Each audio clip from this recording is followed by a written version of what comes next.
The Adventures of Sherlock Holmes by Sir Arthur Conan Doyle. 7. The Adventure of the Blue Carbuncle. I had called upon my friend Sherlock Holmes upon the second morning after Christmas, with the intention of wishing him the compliments of the season. He was lounging upon the sofa in a purple dressing-gown, a pipe-rack within his reach upon the right, and a pile of crumpled morning papers evidently newly studied near at hand. Beside the couch was a wooden chair, and on the angle of the back hung a very seedy and disreputable hard felt hat, much the worse for wear and cracked in several places. A lens and a forceps lying upon the seat of the chair suggested that the hat had been suspended in this manner for the purpose of examination. "You are engaged," said I. "Perhaps I interrupt you." "Not at all. I'm glad to have a friend with whom I can discuss my results. The matter is a perfectly trivial one." He jerked his thumb in the direction of the old hat. "But there are points in connection with it which are not entirely devoid of interest and even of instruction." I seated myself in his armchair and warmed my hands before his crackling fire, for a sharp frost had set in and the windows were thick with the ice crystals. "I suppose," I remarked, "that, homely as it looks, this thing has some deadly story linked on to it, that it is the clue which will guide you in the solution of some mystery and the punishment of some crime." No crime," said Sherlock Holmes, laughing. "Only one of those whimsical little incidents which will happen when you have 4 million beings all jostling each other within the space of a few square miles. Amid the action and reaction of so dense a swarm of humanity, every possible combination of events may be expected to take place, and many a little problem will be presented which may be striking and bizarre without being criminal. We have already had experience of such." "So much so," I remarked, "that of the last 6 cases which I have added to my notes, 3 have been entirely free of any legal crime." "Precisely. You allude to my attempt to recover the Irene Adler papers, to the singular case of Miss Mary Sutherland, and to the adventure of the man with the twisted lip. Well, I have no doubt that this small matter will fall into the same innocent category. You know Peterson, the commissionaire?" "Yes." "It is to him that this trophy belongs." "It is his hat?" No, he found it. Its owner is unknown. I beg that you will look upon it not as a battered billycock, but as an intellectual problem. And first, as to how it came here. It arrived upon Christmas morning in company with a good fat goose, which is, I have no doubt, roasting at this moment in front of Peterson's fire. The facts are these. About 4 o'clock on Christmas morning, Peterson, who, as you know, is a very honest fellow, was returning from some small jollification and was making his way homeward toward Tottenham Court Road. In front of him he saw in the gaslight a tallish man walking with a slight stagger and carrying a white goose slung over his shoulder. As he reached the corner of Goodge Street, a row broke out between this stranger and a little knot of roughs. One of the latter knocked off the man's hat, on which he raised his stick to defend himself, and swinging it over his head, smashed the shop window behind him. Peterson had rushed forward to protect the stranger from his assailants, but the man, shocked at having broken the window and seeing an official-looking person in uniform rushing towards him, dropped his goose, took to his heels, and vanished amid the labyrinth of small streets which lie at the back of Tottenham Court Road. The roughs had also fled at the appearance of Peterson, so that he was left in possession of the field of battle, and also of the spoils of victory in the shape of this battered hat and a most unimpeachable Christmas goose, which surely he restored to their owner. My dear fellow, there lies the problem. It is true that "For Mrs. Henry Baker" was printed upon a small card which was tied to the bird's left leg, and it is also true that the initials H.B. are legible upon the lining of this hat. But as there are some thousands of Bakers and some hundreds of Henry Bakers in this city of ours, it is not easy to restore lost property to any one of them. What then did Peterson do? He brought round both goose and hat to me on Christmas morning, knowing that even the smallest problems are of interest to me. The goose we retained until this morning, when there were signs that, in spite of the slight frost, it would be well that it should be eaten without unnecessary delay. Its finder has carried it off, therefore, to fulfill the ultimate destiny of a goose, while I continue to retain the hat of the unknown gentleman who lost his Christmas dinner. Did he not advertise? No. Then what clue could you have as to his identity? Only as much as we can deduce. From his hat? Precisely. But you are joking. What can you gather from this old battered felt? Here is my lens. You know my methods.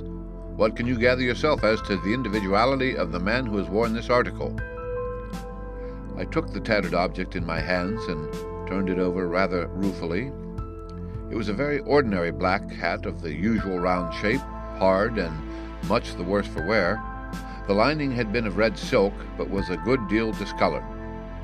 There was no maker's name, but as Holmes had remarked, the initials HB were scrawled upon one side.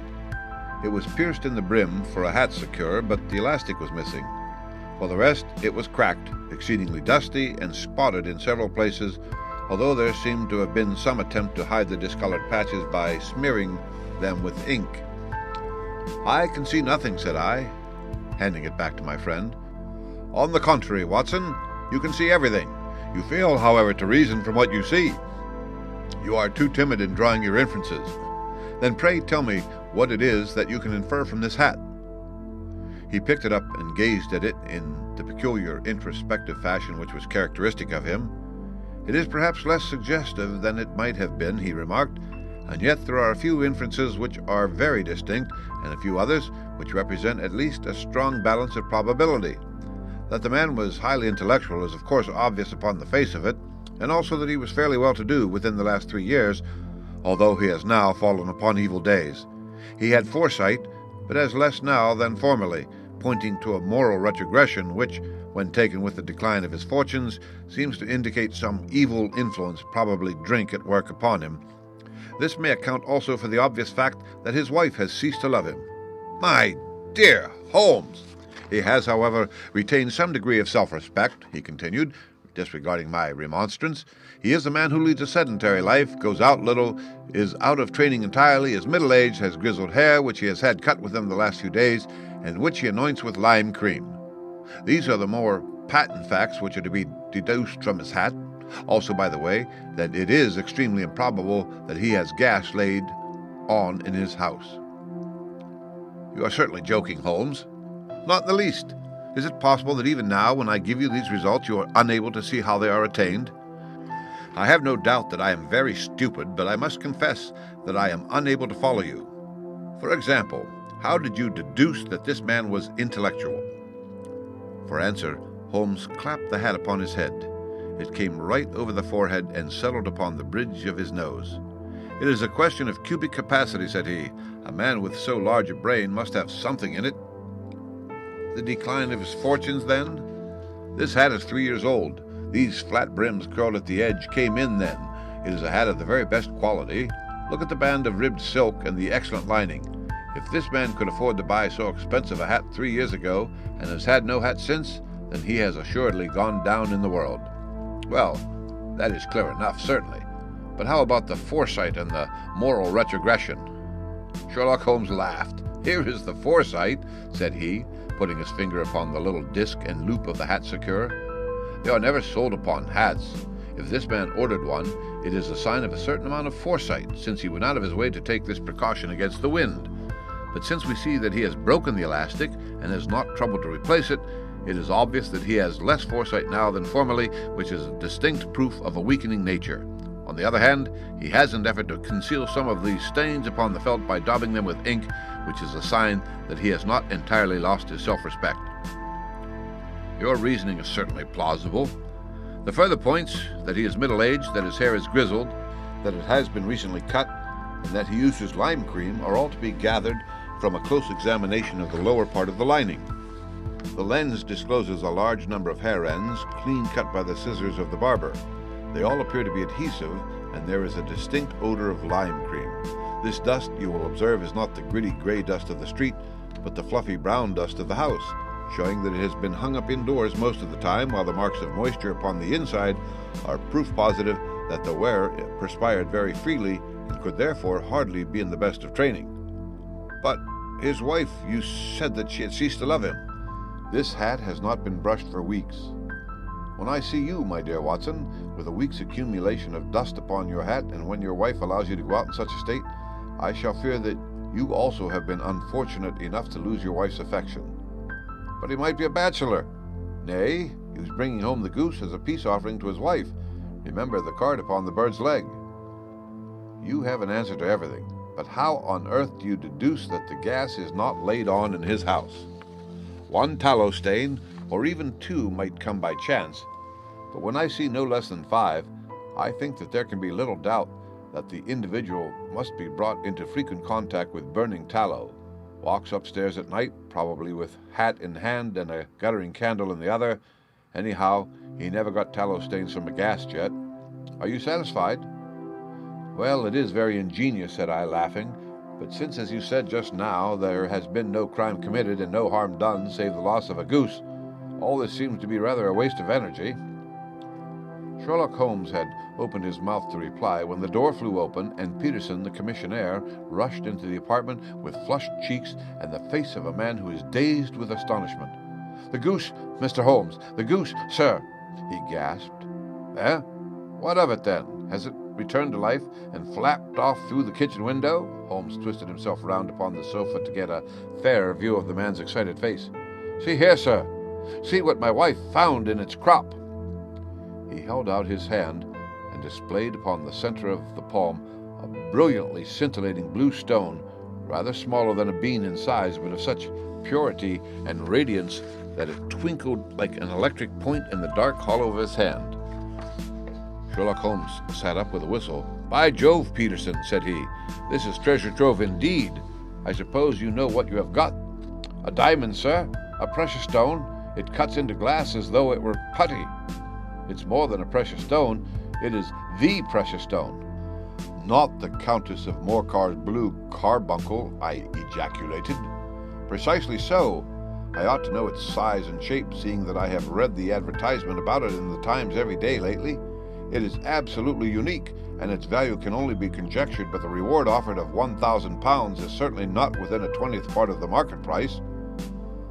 £1,000, great Lord of mercy! The commissionaire plumped it down into a chair and stared from one to the other of us. "That is the reward, and I have reason to know that there are sentimental considerations in the background which would induce the Countess to part with half her fortune if she could but recover the gem." "It was lost, if I remember aright, at the Hotel Cosmopolitan," I remarked. "Precisely so, on December 22nd, just 5 days ago. John Horner, a plumber, was accused of having abstracted it from the lady's jewel case. The evidence against him was so strong that the case has been referred to the assizes. I have some account of the matter here, I believe." He rummaged amid his newspapers, glancing over the dates, until at last he smoothed one out, doubled it over, and read the following paragraph. "Hotel Cosmopolitan jewel robbery. John Horner, 26, plumber, was brought up upon the charge of having upon the 22nd abstracted from the jewel case of the Countess of Morcar the valuable gem known as the blue carbuncle. James Ryder, upper attendant at the hotel, gave his evidence to the effect that he had shown Horner up to the dressing room of the Countess of Morcar upon the day of the robbery in order that he might solder the second bar of the grate, which was loose. He had remained with Horner some little time, but had finally been called away. On returning, he found that Horner had disappeared, that the bureau had been forced open, and that the small morocco casket in which, as it afterwards transpired, the Countess was accustomed to keep her jewel, was lying empty upon the dressing table. Ryder instantly gave the alarm, and Horner was arrested the same evening, but the stone could not be found either upon his person or in his rooms. Catherine Cusack, maid to the Countess, deposed to having heard Ryder's cry of dismay on discovering the robbery, and to having rushed into the room where she found matters as described by the last witness. Inspector Bradstreet, B Division, gave evidence as to the arrest of Horner, who struggled frantically and protested his innocence in the strongest terms. Evidence of a previous conviction for robbery having been given against the prisoner, the magistrate refused to deal summarily with the offense, but referred it to the assizes. Horner, who had shown signs of intense emotion during the proceedings, fainted away at the conclusion and was carried out of court. "So much for the police court," said Holmes thoughtfully, tossing aside the paper. "The question for us now to solve is the sequence of events leading from a rifled jewel case at one end to the crop of a goose in Tottenham Court Road at the other. You see, Watson, our little deductions have suddenly assumed a much more important and less innocent aspect. Here is the stone. The stone came from the goose, and the goose came from Mr. Henry Baker, the gentleman with the bad hat, and all the other characteristics with which I have bored you. So now we must set ourselves very seriously to finding this gentleman and ascertaining what part he has played in this little mystery. To do this, We must try the simplest means first, and these lie undoubtedly in an advertisement in all the evening papers. If this fail, I shall have recourse to other methods. What will you say? Give me a pencil and that slip of paper. Now then, found at the corner of Goodge Street a goose and a black felt hat. Mr. Henry Baker can have the same by applying at 6:30 this evening at 221B Baker Street. That is clear and concise. Very, but will he see it? Well, he is sure to keep an eye on the papers, since to a poor man the loss was a heavy one. He was clearly so scared by his mischance in breaking the window and by the approach of Peterson that he thought of nothing but flight. Since then he must have bitterly regretted the impulse which caused him to drop his bird. Then again, the introduction of his name will cause him to see it, for everyone who knows him will direct his attention to it. Here you are, Peterson. Run down to the advertising agency and have this put in the evening papers. In which, sir? Oh, in the Globe, Star, the Pall Mall, St. James, Evening News, Standard, Echo, and any others that occur to you. Very well, sir. And this stone? Ah, yes. I shall keep the stone, thank you. And I say, Peterson, just buy a goose on your way back and leave it here with me, for we must now have one to give to this gentleman in place of the one which your family is now devouring. When the commissionaire had gone, Holmes took up the stone and held it against the light. It's a bonny thing, said he. Just see how it glints and sparkles. Of course, it is a nucleus and focus of crime. Every good stone is. They are the devil's pet baits. In the larger and older jewels, every facet may stand for a bloody deed. This stone is not yet 20 years old. It was found in the banks of the Amoy River in southern China, and is remarkable in having every characteristic of the carbuncle, save that it is blue in shade instead of ruby red. In spite of its youth, it has already a sinister history. There have been 2 murders, a vitriol throwing, a suicide, and several robberies brought about for the sake of this 40-grain weight of crystallized charcoal. Who would think that so pretty a toy would be purveyor to the gallows and the prison? I'll lock it up in my strong-box now and drop a line to the Countess to say that we have it. Do you think that this man Horner is innocent? I cannot tell. Well then, do you imagine that this other one, Henry Baker, had anything to do with the matter? It is, I think, much more likely that Henry Baker is an absolutely innocent man who had no idea that the bird which he was carrying was of considerably more value than if it were made of solid gold. That, however, I shall determine by a very simple test if we have an answer to our advertisement. And you can do nothing until then? Nothing. In that case, I shall continue my professional round, but I shall come back in the evening at the hour you have mentioned, for I should like to see the solution of so tangled a business.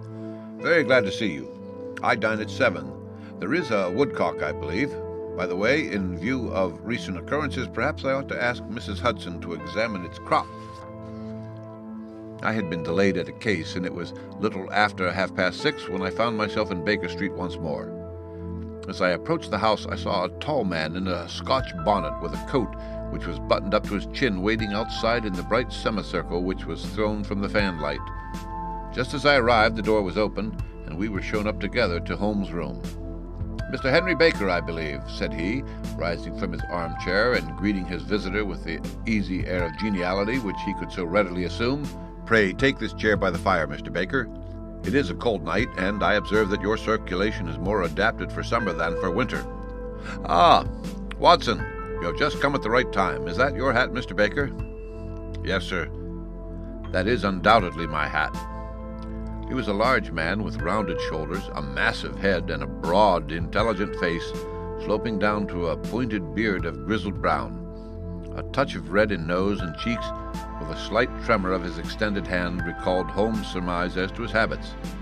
His rusty black frock coat was buttoned right up in front, with the collar turned up, and his lank wrists protruding from his sleeves without a sign of cuff or shirt. He spoke in a slow, staccato fashion, choosing his words with care, and gave the impression generally of a man of learning and letters who had ill usage at the hands of fortune. "We have retained these things for some days," said Holmes, "because we expected to see an advertisement from you giving your address. I am at a loss to know why you do not advertise." Our visitor gave a rather shamefaced laugh. "Shillings have not been so plentiful with me as they once were," he remarked. "I had no doubt that the gang of roughs who assaulted me had carried off both my hat and the bird. I did not care to spend more money in a hopeless attempt at recovering them. Very naturally.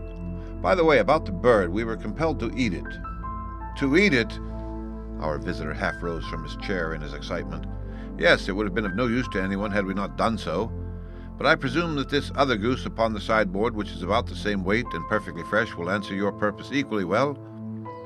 Oh, certainly, certainly, answered Mr. Baker with a sigh of relief. Of course, we still have the feathers, legs, crop, and so on of your own bird, so if you wish— The man burst into a hearty laugh. They might be useful to me as relics of my adventure, said he, but beyond that, I can hardly see what use the disjecta membra of my late acquaintance are going to be to me. No, sir, I think that with your permission I will confine my attention to the excellent bird which I perceive upon the sideboard. Sherlock Holmes glanced sharply across at me with a slight shrug of his shoulders. There is your hat, then, and there your bird, said he. By the way, would it bore you to tell me where you got the other one from? I am somewhat of a fowl fancier, and I have seldom seen a better brown goose. Certainly, sir, said Baker, who had risen and tucked his newly gained property under his arm.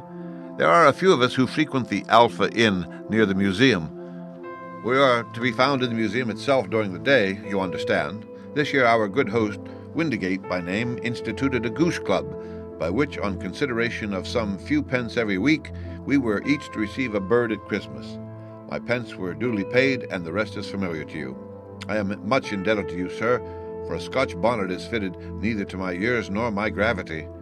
With a comical pomposity of manner, he bowed solemnly to both of us, and strode off upon his way. So much for Mr. Henry Baker, said Holmes, when he had closed the door behind him. It is quite certain that he knows nothing whatever about the matter. Are you hungry, Watson? Not particularly. Then I suggest that we turn our dinner into a supper and follow up this clue while it is still hot. By all means. It was a bitter night, so we drew on our ulsters and wrapped cravats about our throats. Outside, the stars were shining coldly in a cloudless sky, and the breath of the passers-by blew out into smoke like so many pistol shots. Our footfalls rang out crisply and loudly as we swung through the Doctor's Quarter, Wimpole Street, Harley Street, and so through Wigmore Street into Oxford Street. In a quarter of an hour we were in Bloomsbury at the Alpha Inn, which is a small public house at the corner of one of the streets which runs down into Holborn. Holmes pushed open the door of the private bar and ordered 2 glasses of beer from the ruddy-faced, white-aproned landlord. Your beer should be excellent if it is as good as your geese, said he. My geese? The man seemed surprised. Yes, I was speaking only half an hour ago to Mr. Henry Baker, who was a member of your goose club. Aha! Yes, I see. But you see, sir, them's not our geese. Indeed, whose then? Well, I got the 2 dozen from a salesman in Covent Garden. Indeed, I know some of them. Which was it? Breckenridge is his name. Ah, I don't know him. Well, here's your good health, landlord, and prosperity to your house. Good night. Now for Mr. Breckenridge, he continued, buttoning up his coat as we came out into the frosty air. Remember, Watson, that though we have so homely a thing as a goose at one end of this chain, we have at the other end a man who will certainly get 7 years' penal servitude unless we can establish his innocence. It is possible that our inquiry may but confirm his guilt. But in any case, we have a line of investigation which has been missed by the police and which a singular chance has placed in our hands. Let us follow it out to the bitter end. Faces to the south, then, and quick march. We passed across Holborn, down Endell Street, and so through a zigzag of slums to Covent Garden Market. One of the largest stalls bore the name Breckenridge upon it, and the proprietor, a horsey-looking man with a sharp face and trimmed side whiskers, was helping a boy to put up the shutters. Good evening. It's a cold night, said Holmes. The salesman nodded and shot a questioning glance at my companion. Sold out of geese, I see, continued Holmes, pointing at the bare slabs of marble. Let you have 500 tomorrow morning. That's no good. Well, there are some on the stall with the gas flare. Ah, but I was recommended to you. Who by? The landlord of the Alpha. Oh, yes, I sent him a couple of dozen. Fine birds they were, too. Now, where did you get them from? To my surprise, the question provoked a burst of anger from the salesman. Now then, mister, said he, with his head cocked and his arms akimbo, what are you driving at? Let's have it straight now. It is straight enough. I should like to know who sold you the geese which you supplied to the Alpha." "Well, then I shan't tell you. So now." "Oh, it is a matter of no importance, but I don't know why you should be so warm over such a trifle." "Warm? You'd be as warm, maybe, if you were as pestered as I am.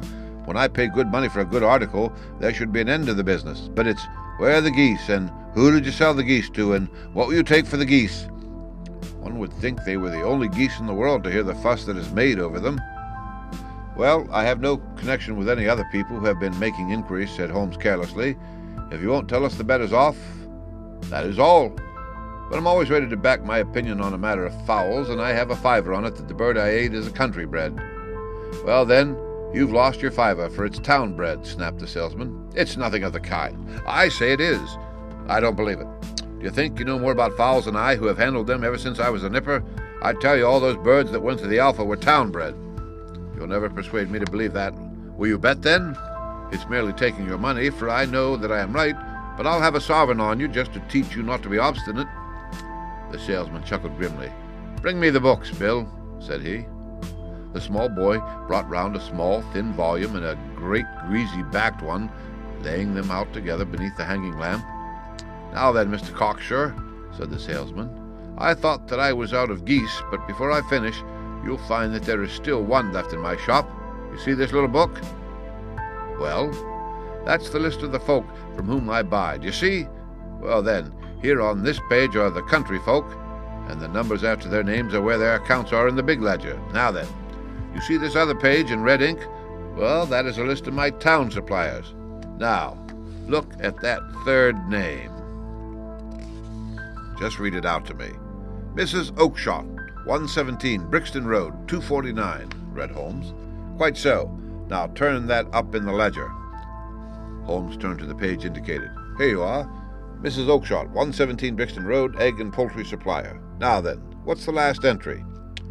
"December 22nd, 24 geese at 7 shillings 6 pence. "Quite so. There you are. And underneath, sold to Mr. Windigate of the Alpha at 12 shillings. What have you to say now?" Sherlock Holmes looked deeply chagrined. He drew a sovereign from his pocket and threw it down upon the slab, turning away with the air of a man whose disgust is too deep for words. A few yards off he stopped under a lamp-post and laughed in the hearty, noiseless fashion which was so peculiar to him. "When you see a man with whiskers of that cut and the pinkin protruding out of his pocket, you can always draw him by a bet," said he. "I dare say that if I had put 100 pounds down in front of him, the man would not have given me such complete information as was drawn from him by the idea that he was doing me on a wager. Well, Watson, we are, I fancy, nearing the end of our quest, and the only point which remains to be determined is whether we should go on to this Mrs. Oakshott tonight, or whether we should reserve it for tomorrow. It is clear from what that surly fellow said that there are others beside ourselves who are anxious about the matter, and I should—" His remarks were suddenly cut short by a loud hubbub which broke out from the stall which we had just left. Turning round, we saw a little rat-faced fellow standing in the center of the circle of yellow light which was thrown by the swinging lamp, while Breckenridge, the salesman, framed in the door of his stall, was shaking his fists fiercely at this cringing feature. "I've had enough of you and your geese," he shouted. "I wish you were all at the devil together. If you come pestering me any more with your silly talk, I'll set the dog at you. You bring Mrs. Oakshott here, and I'll answer her. But what have you to do with it? Did I buy the geese off you?" "No, but one of them was mine all the same," whined the little man. "Well, then ask Mrs. Oakshott for it." "She told me to ask you." "Well, you can ask the King of Prussia for all I care. I've had enough of it. Get out of this." He rushed fiercely forward, and the inquirer flitted away into the darkness. "Ha! This may save us a visit to Brixton Road," whispered Holmes. "Come with me, and we will see what is to be made of this fellow." Striding through the scattered knots of people who lounged around the flaring stalls, my companion speedily overtook the little man and touched him upon the shoulder. He sprang round, and I could see in the gaslight that every vestige of color had been driven from his face. "Who are you, then? What do you want?" he answered in a quavering voice. "You will excuse me," said Holmes blandly, "but I could not help overhearing the questions which you put to the salesman just now. I think that I could be of assistance to you." "You? Who are you? How could you know anything of the matter?" "My name is Sherlock Holmes. It is my business to know what other people don't know." "But you can't know nothing of this." "Excuse me, I know everything of it. You are endeavouring to trace some geese which were sold by Mrs. Oakshott of Brixton Road to a salesman named Breckenridge, by him in turn to Mr. Windigate of the Alpha, and by him to his club, of which Mr. Henry Baker is a member." "Oh, sir, you are the very man whom I have longed to meet," cried the little fellow with outstretched hands and quivering fingers. "I can hardly explain to you how interested I am in this matter." Sherlock Holmes had hailed a four-wheeler which was passing. "In that case, we had better discuss it in a cosy room rather than in this wind-swept marketplace," said he. "But pray, tell me, before we go further, who it is that I have the pleasure of assisting." The man hesitated for an instant. "My name is John Robinson," he answered with a sidelong glance. "No, no, the real name," said Holmes sweetly. "It is always awkward doing business with an alias." A flush sprang to the white cheeks of the stranger. "Well, then," said he, "my real name is James Ryder." "Precisely so. Head attendant at the Hotel Cosmopolitan. Pray step into the cab, and I shall soon be able to tell you everything which you would wish to know." The little man stood glancing from one to the other of us with half-frightened, half-hopeful eyes, as one who is not sure whether he is on the verge of a windfall or of a catastrophe. Then he stepped into the cab, and in half an hour we were back in the sitting-room at Baker Street. Nothing had been said during our drive, but the high, thin breathing of our new companion and the claspings and unclaspings of his hands spoke of the nervous tension within him. "Here we are," said Holmes cheerily as we filed into the room. "The fire looks very seasonable in this weather. You look cold, Mr. Ryder. Pray take the basket chair. I will just put on my slippers before we settle this little matter of yours. Now then, you want to know what became of these geese?" "Yes, sir. Or rather, I fancy, of that goose. It was one bird, I imagine, in which you were interested, white, with a black bar across the tail." Ryder quivered with emotion. "Oh, sir," he cried, "can you tell me where it went to?" "It came here." "Here?" "Yes, and a most remarkable bird it proved. I don't wonder that you should take an interest in it. It laid an egg after it was dead, the bonniest, brightest little blue egg that ever was seen. I have it here in my museum." Our visitor staggered to his feet and clutched the mantelpiece with his right hand.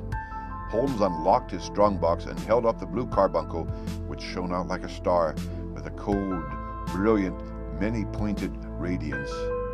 Ryder stood glaring with a drawn face, uncertain whether to claim or to disown it. "The game's up, Ryder," said Holmes quietly. "Hold up, man, or you'll be into the fire. Give him an arm back into his chair, Watson. He's not got blood enough to go in for felony with impunity. Give him a dash of brandy. So. Now he looks a little more human. What a shrimp it is, to be sure." For a moment he had staggered and nearly fallen, but the brandy brought a tinge of color into his cheeks, and he sat staring with frightened eyes at his accuser. "I have almost every link in my hands, and all the proofs which I could possibly need, so there is little which you need tell me. Still, that little may as well be cleared up to make the case complete. You had heard, Ryder, of this little blue stone of the Countess of Morcar's?" "It was Catherine Cusack who told me of it," he said in a crackling voice. "I see. Her ladyship's waiting maid. Well, the temptation of sudden wealth so easily acquired was too much for you, as it has been for better men before you. But you were not very scrupulous in the means you used. It seems to me, Ryder, that there is the making of a very pretty villain in you. You knew that this man Horner, the plumber, had been concerned in some such matter before, and that suspicion would rest the more readily upon him. What did you do then? You made some small job in my lady's room, you and your confederate Cusack, and you managed that he should be the man sent for.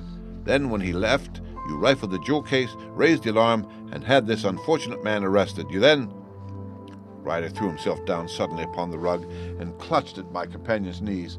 "For God's sake, have mercy," he shrieked. "Think of my father, of my mother. It would break their hearts. I never went wrong before. I never will again. I swear it on the Bible. Oh, don't bring it into court. For Christ's sake, don't." "Get back into your chair," said Holmes sternly. "It is very well to cringe and crawl now, but you thought little enough of this poor Horner in the dock for a crime of which he knew nothing.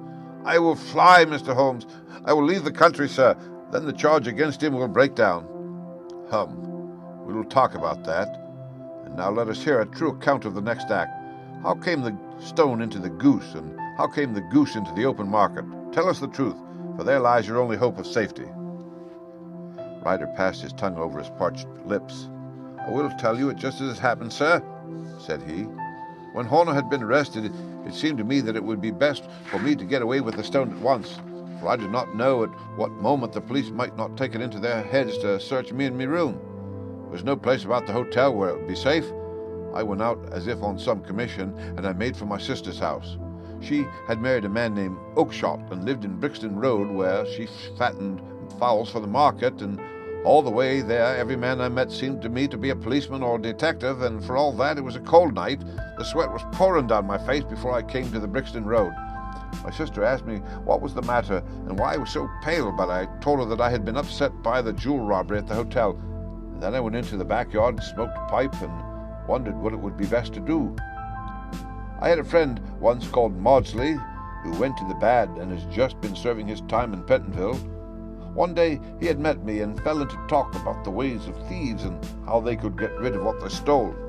I knew that he would be true to me, for I knew one or two things about him. So I made up my mind to go right on to Kilburn, where he lived, and take him into my confidence. He would show me how to turn the stone into money, but how to get it to him in safety. I thought of the agonies I had gone through in coming from the hotel, and I might at any moment be seized and searched, and there would be the stone in my waistcoat pocket. I was leaning against the wall at the time and looking at the geese which were waddling about round my feet, and suddenly an idea came into my head which showed me how I could beat the best detective that ever lived. My sister had told me some weeks before that I might have the pick of her geese for a Christmas present, and I knew that she was always as good as her word. I would take my goose now, and in it I would carry my stone to Kilburn. There was a little shed in the yard, and behind this I drove one of the birds, a fine, big one, white with a barred tail, and I caught it, and prying its bill open, I thrust the stone down its throat as far as my finger could reach. The bird gave a gulp, and I felt the stone pass along its gullet and down into its crop. But the creature flapped and struggled, and out came my sister to know what was the matter. As I turned to speak to her, the brute broke loose and fluttered off amongst the others. "Whatever were you doing with that bird, Jem?" says she. "Well," said I, "you said you'd give me one for Christmas, and I was feeling which was the fattest." "Oh," says she, "we've set yours aside for you. Jem's bird, we call it. It's the big white one over yonder. There's 26 of them, which makes one for you and one for us, and 2 dozen for the market." "Thank you, Maggie," says I, "but if it's all the same to you, I'd rather have that one I was handling just now." "The other is a good 3 pound heavier," said she, "and we fattened it expressly for you." "Never mind, I'll have the other, and I'll take it now," said I. "Oh, just as you like," said she, a little huffed. "Which is it you want, then?" "That white one with the barred tail right in the middle of the flock." "Oh, very well, kill it and take it with you." Well, I did what she said, Mr. Holmes, and I carried the bird all the way to Kilburn. I told me pal what I had done, for he was a man that it was easy to tell a thing like that to, and he laughed until he choked, and we got a knife and opened the goose. My heart turned to water, for there was no sign of the stone, and I knew that some terrible mistake had occurred. I left the bird, rushed back to my sister's, and hurried into the backyard. There was not a bird to be seen. "Where are they all, Maggie?" I cried. "Gone to the dealers, Jem." "Which dealers?" "Breckenridge, of Covent Garden." "But was there another with a barred tail?" I asked, "the same as the one I chose?" "Yes, Jem, there were 2 barred-tailed ones, and I could never tell them apart." Well, then, of course, I saw it all, and I ran off as hard as my feet would carry me to this man Breckenridge. But he had sold the lot at once, and not one word would he tell me as to where they had gone. You heard him yourselves tonight. Well, he has always answered me like that. My sister thinks that I am going mad. Sometimes I think that myself. And now I am myself a branded thief, without ever having touched the wealth for which I sold my character. God help me! God help me! He burst into convulsive sobbing, with his face buried in his hands. There was a long silence, broken only by his heavy breathing and by the measured tapping of Sherlock Holmes' fingertips upon the edge of the table. Then my friend rose and threw open the door. "Get out," said he. "What, sir? Oh, heaven bless you! No more words. Get out." And no more words were needed. There was a rush, a clatter upon the stairs, the bang of a door, and the crisp rattle of running footfalls from the street. "After all, Watson," said Holmes, reaching up his hand for his clay pipe. "I am not retained by the police to supply their deficiencies. If Horner were in danger, it would be another thing, but this fellow will not appear against him, and the case must collapse. I suppose that I am commuting a felony, but it is just possible that I am saving a soul. This fellow will not go wrong again. He is too terribly frightened. Send him to jail now, and you make him a jailbird for life. Besides, it is the season of forgiveness. Chance has put in our way a most singular and whimsical problem, and its solution is its own reward. If you will have the goodness to touch the bell, Doctor, we will begin another investigation in which also a bird will be the chief feature." The end. Read by Rick Kistner for Lit to Go, on the web at fcit.usf.edu.